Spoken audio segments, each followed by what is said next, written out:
সুপ্রিয় দর্শক, বাংলা নাটকের জনপ্রিয়তা দিন দিন বেড়েই চলেছে। সেই সাথে বাড়ছে নাটকে অভিনয় করা অভিনেতা অভিনেত্রী। বর্তমানে ফেসবুক বা ইউটিউবে স্ক্রল করলেই একটি মুখ আমাদের সামনে বারবার ভেসে আসে। অদ্ভুত কথা বলার স্টাইল, হাস্যরস অভিব্যক্তি আর দারুণ সব সংলাপে যিনি মাতিয়ে রেখেছেন কোটি দর্শককে, তিনি আর কেউ নন, শোয়েব আক্তার শান্ত। কিন্তু পর্দার এই হাসি খুশি মানুষটির আসল পরিচয় কি? কিভাবে তিনি একজন সাধারণ যুবক থেকে হয়ে উঠলেন বর্তমান সময়ের নাটকের ট্রাম্প কার্ড? বিস্তারিত জানতে ভিডিওতে লাইক দিয়ে শেষ পর্যন্ত দেখতে থাকুন। অনেকেরই হয়তো জানেন না, শান্তর আসল নাম কিন্তু শোয়েব আক্তার শান্তই। তিনি জন্মসূত্রে ময়মনসিংহ বিভাগের সন্তান। ময়মনসিংহের আলো বাতাসে বেড়ে ওঠা এই ছেলেটি সবসময়ই ছিলেন একটু চঞ্চল প্রকৃতির। তার কথাবার্তার যে আঞ্চলিকতার টান আমরা দেখি, তা মূলত তার নারীর টান। শান্তর পরিবার সাধারণ মধ্যবিত্ত পরিবার হলেও পড়াশোনা আর ক্যারিয়ার ব্যাপারে তিনি সবসময় সিরিয়াস ছিলেন। অনেকেরই মনে প্রশ্ন জাগে, নাটকে এমন গাবলি বা সহজ সরল চরিত্রে অভিনয় করা শান্তর পড়াশোনা কত দূর? আপনি শুনলে অবাক হবেন, শোয়েব আক্তার শান্ত একজন উচ্চশিক্ষিত তরুণ।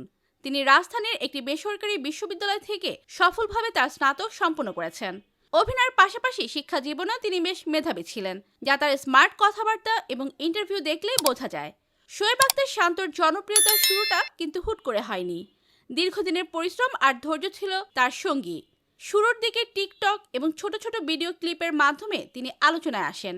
তার বিশেষ করে সিগমা বয় এক্সপ্রেশন এবং কই যাইবা বা তুমি তো আমার কলেজের টুকরা এরকম ধাঁচের সংলাপগুলো তরুণ প্রজন্মের কাছে হু হু করে ছড়িয়ে পড়ে। নির্মাতারা খেয়াল করলেন, শান্তর মধ্যে একটি বিশেষ গুণ আছে। তিনি খুব স্বাভাবিকভাবে ক্যামেরার সামনে মিশে যেতে পারেন। এরপর আর পেছনে ফিরে তাকাতে হয়নি। পরিচালক ইগলু টিম এবং অন্যান্য জনপ্রিয় ইউটিউব কন্টেন্ট ক্রিয়েটরদের সাথে কাজ করে তিনি প্রতিটি ঘরে ঘরে পৌঁছে গেছেন। আজ ইউটিউবের ট্রেন্ডিং লিস্টে শান্তর নাটক থাকা মানেই মিলিয়ন মিলিয়ন ভিউ।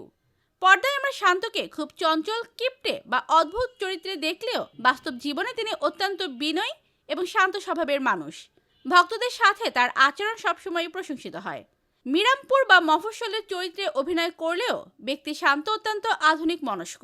তিনি বিশ্বাস করেন, অভিনয় মানে কেবল মুখভঙ্গি নয়, বরং চরিত্রের গভীরে ঢুকে যাওয়া। শূন্য থেকে শুরু করে নিজের যোগ্যতায় আজ শান্ত বাংলার নাট্যাঙ্গনের এক অবিচ্ছেদ্য অংশ। তিনি প্রমাণ করেছেন, মেধা আর পরিশ্রম থাকলে যে কেউ নিজের স্বপ্ন পূরণ করতে পারে। শোয়েব আক্তার শান্তর কোন নাটকটি আপনার সবচেয়ে প্রিয়? লিখে জানিয়ে দিন কমেন্ট করে। পরবর্তী ভিডিও সবার আগে পেতে সাবস্ক্রাইব করুন আমাদের চ্যানেলটি। ধন্যবাদ।